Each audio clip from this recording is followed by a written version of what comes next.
Sa una pa lang, marami na nga pong mga fans at analyst ang nag-question sa ginawang trade ng Minnesota Timberwolves kay Karl Anthony Towns.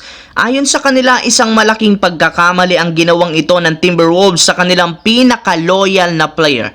Ngunit depensa nito ng front office na pilitan nga daw silang tanggalin ito dahil gipit ang kanilang team ngayon sa cap space. Kahit gaano kalaki ang inambag nito sa team, binaliwala rin naman ito ng management dahil mas inisip nga nila ang bayarin kesa panatilihin ang kanilang big man. Pero makalipas ang 26 games sa regular season, mukhang nangangamoy tama ang sinabi ng mga fans na maling-mali ang ginawa ng Timberwolves na i-trade si Karl Anthony Towns kahit saan mang anggulo tignan. Kung last year, may ilang mga signature plays pa ang kanilang nagagawa sa opensa dahil sa kanya, halos ngayon, puro isolation plays na lamang ang nagagawa ng Minnesota na siyang dahilan ng sunod-sunod nilang talo. Samantala, sa pangalawang pagkakataon sa loob ng 3 araw, nagkaroon muli ng rematch ang Los Angeles Lakers at Sacramento Kings.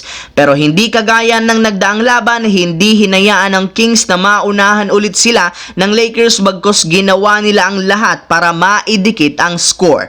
Grabe nga po ang adjustment ng Kings sa kanilang depensa para lamang mapahinto ang play ng Lakers lalo ni Anthony Davis sa painted area. Sadyang bumalik rin naman sa back and forth ang laro since gumawa rin naman ng in-game adjustment si Coach JJ Redick para ma-counter ng inihanda ng Kings. Kaya mas naging mainit nga talaga ang rematch at sa huli nakuha pa rin dito ng Lakers ang panalo matapos mag-take over si LeBron at Anthony Davis. Literal, binuhat nito ang team para lamang manalo. Tinulungan rin naman siya ni Davis na naging unstoppable muli. At ang maganda pa dyan, step up rin naman nga dito ang mga role player na siyang nagsilbing difference maker sa pagkapanalo. Sa kabilang banda, kagaya nga po ng napag-usapan natin, binago nga po ng mismong NBA ang format ng gaganaping All-Star Game sa February kung saan hahatiin sa 4 na teams ang All-Star player. Bali dito magkakaroon sila ng knockout round at kung sino man ang mananalo sa unang round,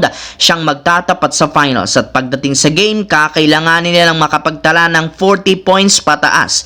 At bagamat marami ang hindi sumang-ayon sa ganitong format, ito rin naman ang naisip na paraan para maging competitive ang kompetisyon sa All-Star at tumaas ang viewership. Bukod dyan, pinag-usapan rin naman ngayon ang posibilidad na layuan ang 3-point line sa NBA since halos puro 3-pointer na lamang ang inaatupag ng mga player na siyang rason bakit bumababa ang viewership. Pero ayon sa naging pahayag ni NBA Commissioner Adam Silver, kahit layuan ang 3-point line, papabor pa rin naman ito sa mga malalarong kagaya ni Stephen Curry na isa sa pinaka-ma-impluwensya ngayon sa basketball. Kaya magiging useless rin naman nga daw ang gagawin ditong pagbabago.